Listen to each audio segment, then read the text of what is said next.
DeepSeek AI databases are left wide open, raising major security concerns. APIs emerge as a primary cyber attack vector. Operation Talent puts a global crackdown on cybercrime forums. And a new browser attack technique puts millions at risk. This is Cybersecurity Today. I'm your host, Jim Love. DeepSeek, the Chinese company that took the AI world by storm, has shown that technical genius and security awareness don't necessarily go hand in hand. The company left its open-source ClickHouse database publicly accessible, and the lack of security controls meant anyone with internet access could have viewed or modified its data. In some cases, they might have even altered the application itself. The security firm Wiz discovered the database had no authentication requirements, putting chat logs, API keys, and system configurations at risk.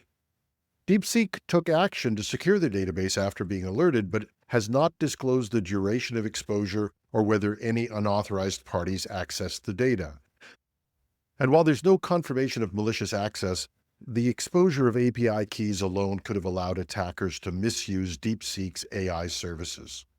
The incident underscores the risks AI companies face when failing to implement strong security measures, particularly as AI platforms handle increasingly sensitive information. Wiz researcher Gal Nagley warned that rapid AI adoption without stringent security protocols creates major vulnerabilities. Now, no doubt the developers of DeepSeek would remind everyone that this was a side project to them, an experiment. And to some extent, they would be right in saying that no one should be putting sensitive corporate or personal information into the application at this point. Hopefully, that's the case. But it's a warning that the development of AI applications presents a significant shadow IT risk for companies and individuals. And while it's fine to experiment with new technology, we shouldn't be rushing to add any sensitive data until the security of an application is verified.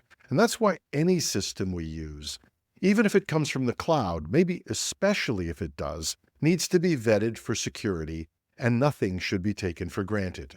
The lesson is that developers can be brilliant in innovating in development and still miss obvious security issues. For developers, even this talented group, it's also a crucial lesson.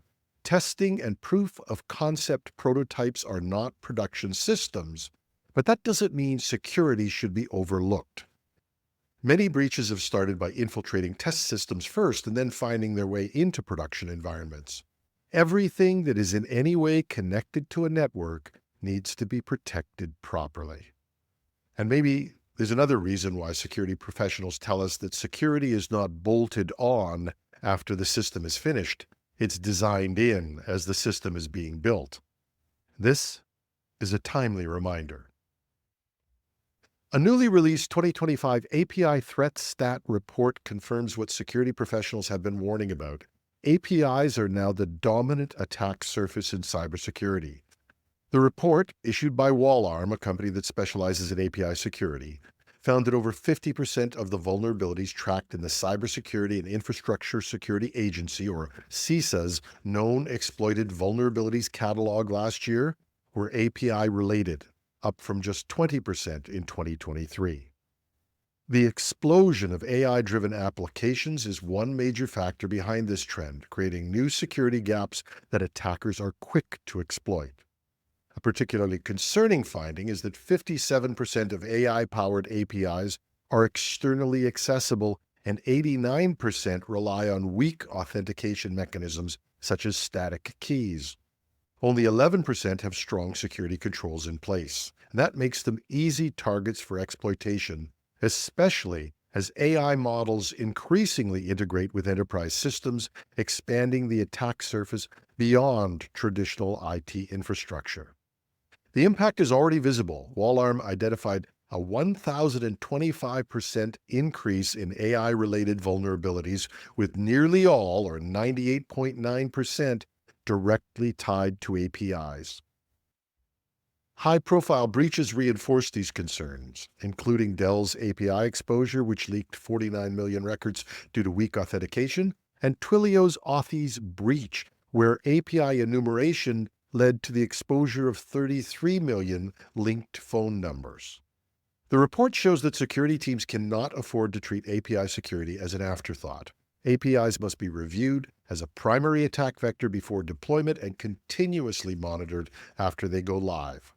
The growing reliance on AI means that API security is now inseparable from enterprise security, requiring constant scrutiny and adaptive defenses.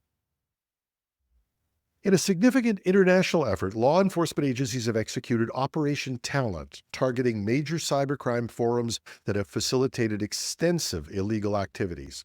The operation led to the seizure of domains associated with prominent hacking platforms, including Nuld2, Crack2, Cracked.io, Stark RDP.io, Celex.io, and mycelex.io.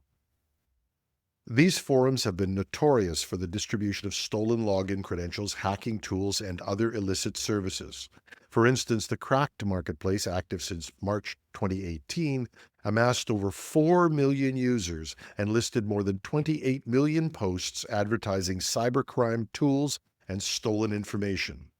This platform alone generated approximately $4 million in revenue and impacted at least 17 million victims in the United States alone. The coordinated seizures involved multiple international agencies, including the U.S. Department of Justice and the Dutch National Police, highlighting the global collaboration necessary to combat cyber threats. By dismantling these platforms, authorities aim to disrupt the infrastructure supporting a significant portion of the cyber criminal underworld.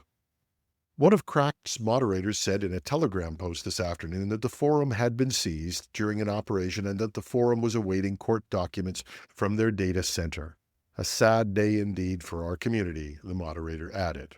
I think we have to be grateful for the persistent efforts of international law enforcement to hold cyber criminals accountable and dismantle the networks that facilitate their activities. Security researchers have uncovered a new cyber attack method called the browser sync jacking that allows hackers to take full control of a user's browser and potentially their entire device. This technique exploits common browser extensions which many users trust and install without a second thought. The attack begins when a user installs a malicious browser extension. The extension silently authenticates the user's browser into a profile managed by the attacker, giving them the ability to push harmful policies, disable security features, and access sensitive data. The attacker can then escalate their control, potentially gaining full access to the device, including the ability to turn on the camera, record audio, and install additional malware. Now, what makes this attack particularly concerning is that it requires minimal user interaction and operates almost invisibly, making it difficult for individuals and traditional security tools to detect it. This discovery highlights a significant blind spot in current cybersecurity measures, emphasizing the need for enhanced browser security and user awareness regarding the extensions they install. With browser extensions integrated into our daily online activities, this discovery is a critical reminder that these add-ons are actual applications and have some inherent risks. Whether you choose to lock down browser add-ons or find another strategy that works for your organization, this is a huge risk area and it's worth looking into further. I've posted a link to the story that alerted me to this in the show notes. It's quite a read, but maybe worthwhile for some of your more technical security folks. And I'd also love to hear their reaction. They can reach me at editorial@technewsday.ca. And that's our show for today. Remember that our month in review and our panel of experts is this weekend, and we'll be discussing these stories and more.